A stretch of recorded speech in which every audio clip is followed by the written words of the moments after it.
Los 56 años de bandolerismo de las FARC.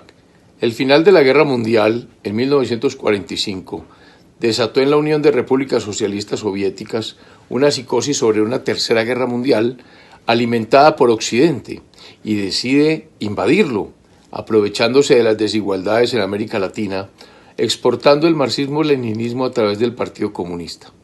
El oscuro asesinato de Jorge Eliezer Gaitán en 1948, que era acusado por los comunistas de ser fascista, por haber sido educado en la Italia de Enrico Ferri, ministro de Mussolini, y su profesor de Derecho Penal, posibilita la teoría de que el comunismo podría tener responsabilidades en el mismo.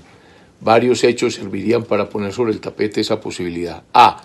Gaitán había fundado la UNIR y afirmó en un discurso del 16 de agosto de 1934, nosotros los uniristas somos enemigos del comunismo. El PSC, el Partido Comunista Colombiano, tenía pues en Gaitán a un verdadero enemigo. Ese partido constataba con inquietud cómo Gaitán atraía a las masas populares urbanas, las que antes llenaban los mitines comunistas. Ese partido llegó a acusar a Gaitán de ser un fascista. B. En el momento en que se conoce el asesinato, en cuestión de instantes, los comunistas toman parte activa en la dirección de la insurrección popular. Fidel Castro está en Bogotá y se conocen testimonios de su participación armada. C. La intención comunista de hacer fracasar la Conferencia Panamericana auspiciada por Estados Unidos y que da origen a la Organización de Estados Americanos. Véase la carta que encontró la policía en el Hotel Claridge, en la habitación donde estuvo alojado Castro. Carta de Francisco Calderío, alias Blas Roca, detallando todos los hechos encaminados al fracaso de la Conferencia Panamericana. D. La intervención venezolana a través de su presidente Rómulo Betancourt, quien había anunciado los acontecimientos del 9 de abril antes de que ellos ocurrieran. El popular diario de Barquisimeto informó en su edición de la tarde del 9 de abril que Rómulo Betancourt había desempeñado un papel activo en el asesinato de Gaitán.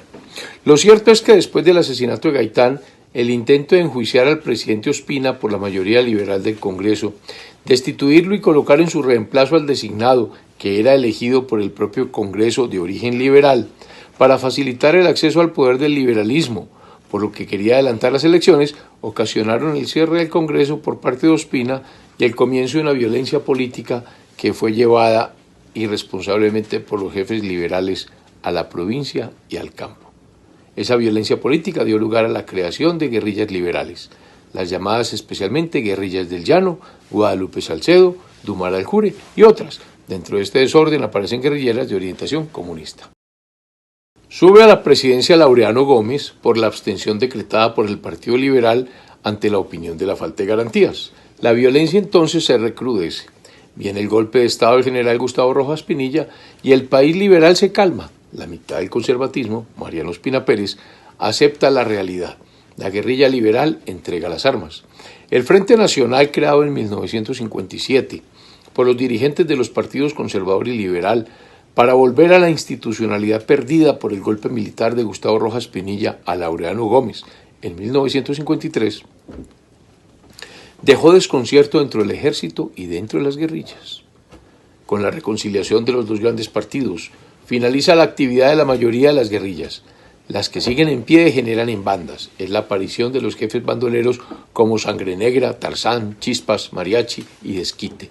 Muchos de estos bandidos fueron soldados que pagaron su servicio militar y se prepararon en el mundo de las armas, las tácticas y las estrategias. Jair Giraldo, un soldado que pidió la baja en 1957, por los terribles hechos que lo tumbaron me produjeron una honda pena, según escribió en una carta refiriéndose a la caída de Rojas Pinilla. Expresó, ustedes se habrán podido dar cuenta que la oligarquía se unió por lo alto y nosotros somos los únicos pendejos que nos seguimos dando bala por el Partido Liberal o el Conservador. A partir de este momento, el país, mediante el Frente Nacional, se propone adormecer las conciencias y cogernos corticos y liquidarnos. Acuérdense de mí, Jair Giraldo. Efraín González, buscando ubicarse después de la muerte de Jair Giraldo y su estancia por Santander y Boyacá, analizó si hacerlo nuevamente en el Partido Conservador o en la ANAPO para las elecciones de 1964. Pero en el fondo no quería volver a servirle al Partido Conservador, que al hacer parte del Frente Nacional había desvirtuado la esencia de su doctrina y defraudado las esperanzas de millones de compatriotas al fundirse con su encarnizado rival de todos los tiempos. Recelaba también de la Napo, aunque creía que el general Rojas Pinilla habría sido el mejor presidente de los colombianos, el único que había puesto orden, restaurado la paz y la concordia entre las gentes. En 1963, en inmediaciones de Calarcá, un campesino desesperado se acerca al batallón Cisneros y muestra una carta en la cual Chispas lo amenazaba de muerte si no cedía a sus pretensiones. Estaba enamorado de su hija y dispuesto a secuestrarla si no se la entregaba por las buenas. Chispas era admirador de Fidel Castro y del Che Guevara. Cuando lo mató el ejército, llevaba un pequeño folleto llamado Guerra de Guerrillas del Che Guevara. Chispas había llegado al Tolima y al Quindío por petición de hacendados liberales para hacer frente a las bandas de pájaros en esa parte del país. Los llamados pájaros eran otros bandidos contratados por los finqueros para defenderse de la chusma liberal ante la ausencia del Estado, lo que hoy podríamos llamar las autodefensas. Desquite, nacido en 1936 en Guadual, vereda de Rovira, Tolima, hijo de campesinos liberales, en 1952 vio asesinar a su padre Samuel Antonio Ángel a manos del alcalde conservador Ovidio Hinojosa, quien comandaba en aquellos contornos una temible horda chulavita. Se hizo recolector de café en Sevilla, Caicedonia, Cartago. Asesinó a Hinojosa, su esposa e hijas, vengando a su padre. Fue a la cárcel por asociación para delinquir, pues hizo parte de la banda de La Gata.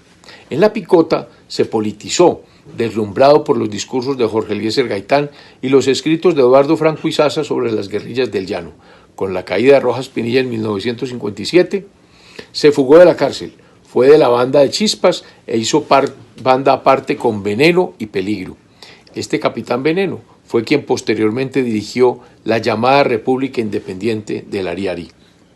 Desquite entró en desavenencias con Chispas, se apoderó del Líbano, Tolima, y se planteó la defensa de los campesinos de su partido contra los atropellos oficiales, las incursiones de los pájaros y la falsa paz armada pregonada por el Frente Nacional. Líbano era, a su modo de ver, el sitio más indicado del Tolima para la acción guerrillera, por razones geográficas y políticas. Sangre Negra y Tarzán tenían sus bandas por la misma zona, afirmaba Desquite, que lo que indudablemente más lo exasperaba era la proclive tendencia de los secuaces de Sangre Negra y Tarzán a cometer abusos sexuales con las mujeres, sobre todo maestras rurales que secuestraban.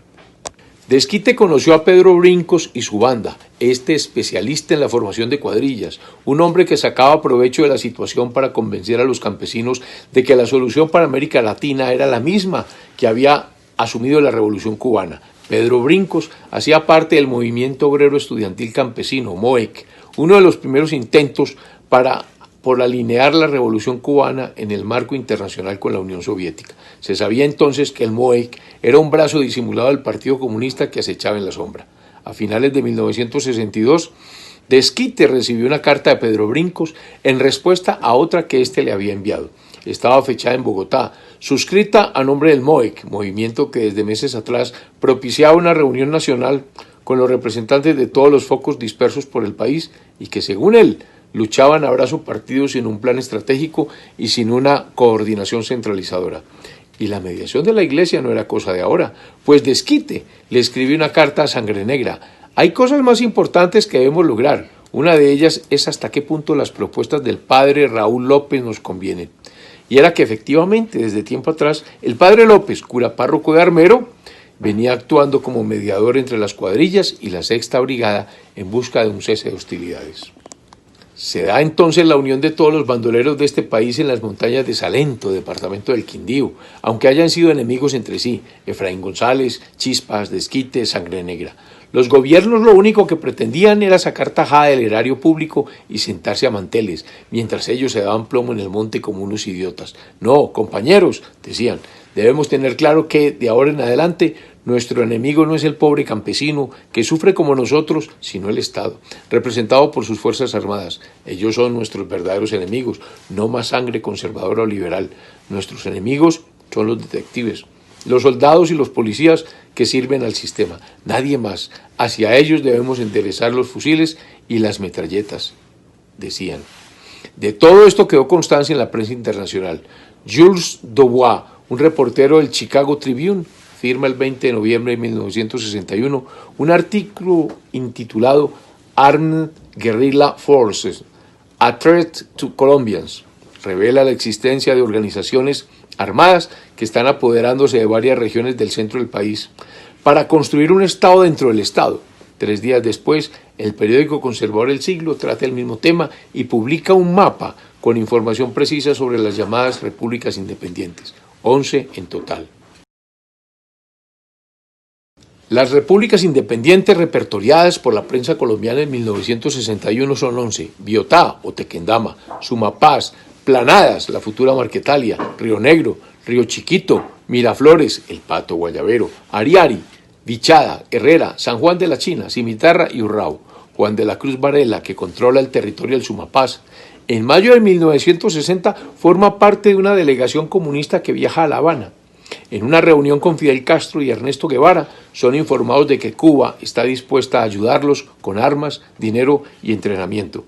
Varela se había levantado en armas en nombre del Partido Liberal con ocasión del asesinato de Jorge Eliezer Gaitán durante el gobierno de Mariano Ospina Pérez. La de Miraflores, El Pato y Guayabero, fue dirigida por Oscar Reyes, por Richard y Diamante.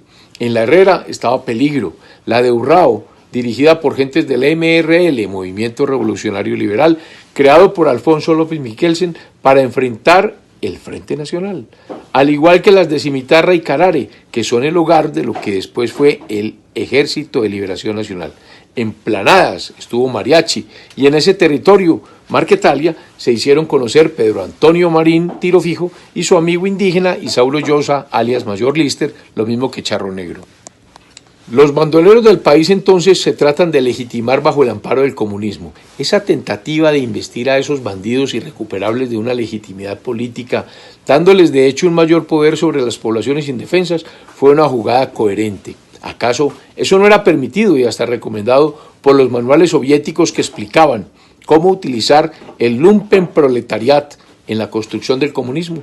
El 30 de noviembre de 1961, el senador Álvaro Gómez Hurtado, hijo del expresidente Laureano Gómez, denuncia ante el Senado la existencia de esas repúblicas independientes y destaca el peligro que esos enclaves representan para la supervivencia de la democracia y para la unidad del país, ya que en esas extensas zonas el ejército y la policía son impotentes ante la actividad de las bandas armadas que habían logrado erigirse más o menos en contrapoder ante el gobierno central. El embajador de Francia en Colombia, Bertrand de Sablier, hace su propia investigación. Allí no solo se ridiculiza la autoridad del Estado, sino que esas bandas perfectamente organizadas administran los distritos que dominan, imparten justicia y perciben impuestos naturalmente. Es probable que el gusto por el saqueo y el asesinato los anime esencialmente, pero también que numerosos agitadores se incorporan a ellos con la esperanza de utilizarlos en el momento oportuno. El diplomático añade una información importante que la prensa colombiana no desea destacar especialmente. Dice el diplomático francés, se puede divulgar sobre la naturaleza de esas organizaciones, bandas armadas de ladrones, organizaciones comunistas o filocomunistas. Sin embargo, el gobierno central tolera su existencia en tanto que comunidades separadas. Pero ese sueño de constituir a bajo precio un ejército revolucionario con esa gentuza se hunde, ya que los gobiernos de Alberto Lleras Camargo, 1958-1962, y Guillermo León Valencia, 1962-1966, reaccionan y liberan poco a poco el país de los bandoleros más detestables. Con todo, uno de estos consigue pasar entre las mallas del ejército. La guerrilla de Tiro Fijo, aunque reducida, sobrevivirá. ¿Quién era Tiro Fijo? Pedro Antonio Marín. No formaba parte de ningún movimiento agrario, no representaba a nadie, excepto a algunos primos y amigos. Su decisión de tomar las armas no tiene nada que ver con la lucha social. Según el investigador Fernando Franco Ceballos, Pedro Antonio Marín, alias Tiro Fijo, ya había constituido en 1950 una banda con la cual robaba armas en el pueblo de Génova. Entra en la clandestinidad después de haber asesinado a Miguel Hincapié, un funcionario de la alcaldía. Luego, para intimidar a quienes investigaban ese asesinato, Marín ataca a Génova, balance, 7 muertos. Así comienza su carrera el famoso Pedro Antonio Marín. Su guerrilla ulterior será un proyecto público forzado sin base popular, una mezcla de odio anticonservador y mesianismo estalinista. Volviendo a Pedro Antonio Marín, su comisario político será algunos años más tarde Luis Alberto Morantes Jaimes, alias Jacobo Arenas. Posteriormente, después de los famosos bombardeos de Marquetalia, Río Chiquito, Guayabero, nacen las FARC, quienes se pierden en la espesura de las selvas hasta que Belisario Betancur, en 1982, las saca de sus guaridas de bandidaje y les da connotaciones de Fuerza Armada beligerante. Bandoleros que se refugiaron en la cocaína para subsistir ante la liquidación económica y política de la Unión Soviética y añadieron a su calificativo de bandoleros el de narcotraficantes. Esa es la verdad. Las FARC son un grupo de bandoleros que violaron, que secuestraron, que asesinaron, que desplazaron y que hoy están en el Congreso de la República ostentando el título de honorables congresistas. Las FARC nacen de una partida de bandoleros que hicieron lo mismo. Chispas, Efraín González, Pedro Brincos, Mariachi, Jair Giraldo, Charro Negro, Mayor Lister, Tarzán, Sangre Negra, Capitán Veneno, Desquite, Tiro Fijo.